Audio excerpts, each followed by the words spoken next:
It was the mistake heard around the universe. On December 20th, the 2015 Miss Universe pageant was broadcast live on televisions everywhere. Every woman from their respective country was competing for the coveted title of Miss Universe. The host of the event, Family Feud Steve Harvey, and the two remaining contestants, Miss Colombia, Ariana Gutierrez, and Miss Philippines, Pia Alonso Wurzbach, stood on stage in anticipation of the results. Harvey read the card and announced that Miss Colombia was the winner. The crowd cheered, and the $300,000 diamond crown was placed upon her head. The problem? Steve Harvey read the wrong name. There was confusion and panic behind the scenes while Miss Gutierrez waved the Colombian flag on stage. After what seemed like an eternity, Steve was ushered back on stage to say that there had been a terrible mistake and that the actual winner was Miss Philippines. The crowd cheered once again as Miss Wurzbach shuffled forward. She was shocked, yet pleasantly surprised. The diamond crown was then transferred to Wurzbach's head, which would serve as the climax of this event's intensely awkward situation. Harvey offered more apologies and took full responsibility for the flub before strolling off the stage in embarrassment. Days after the incident, Harvey would explain that he was confused about the format of the card and the teleprompter. He claimed that the way the card was printed was not the way that it was presented in rehearsal. Although he had an outpouring of support from fellow celebrities, he was also the butt of many jokes and hilarious internet memes. He also received a litany of death threats from many disgruntled Colombians. But Steve took it all in stride, as he even poked fun at himself in a tweet posted on Christmas Day. Harvey invited Miss Colombia on his talk show, where he got a little emotional and apologized profusely to her for his mistake.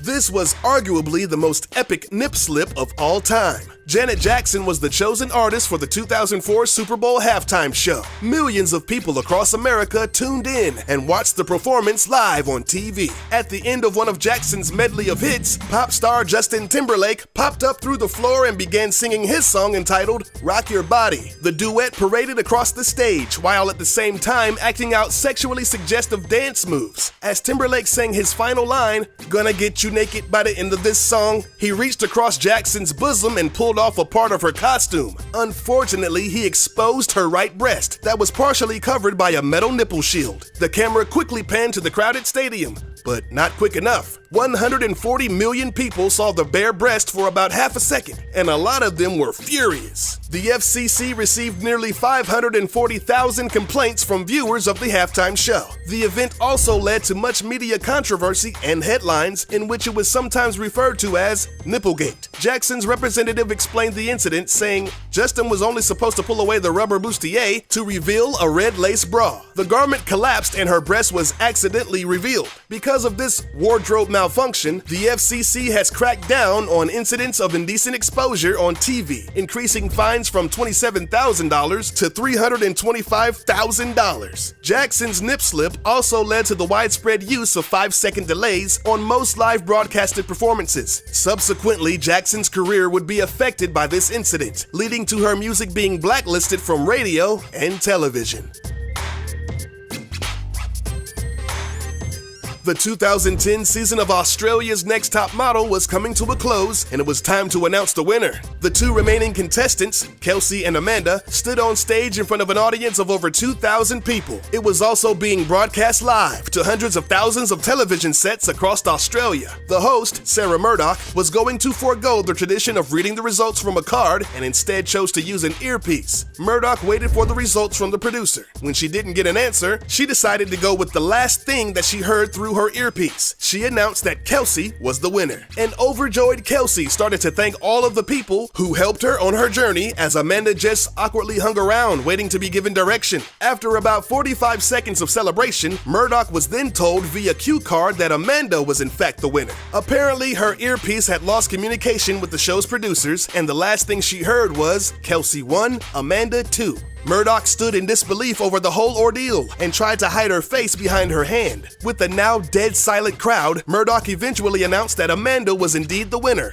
After the initial shock wore off, both women graciously accepted the results and hugged one another on stage. Murdoch, still apologizing about the gaffe, tugged at the waistline of Kelsey in hopes of comforting her. After the show, Kelsey was awarded $25,000 as an apology for the mistake.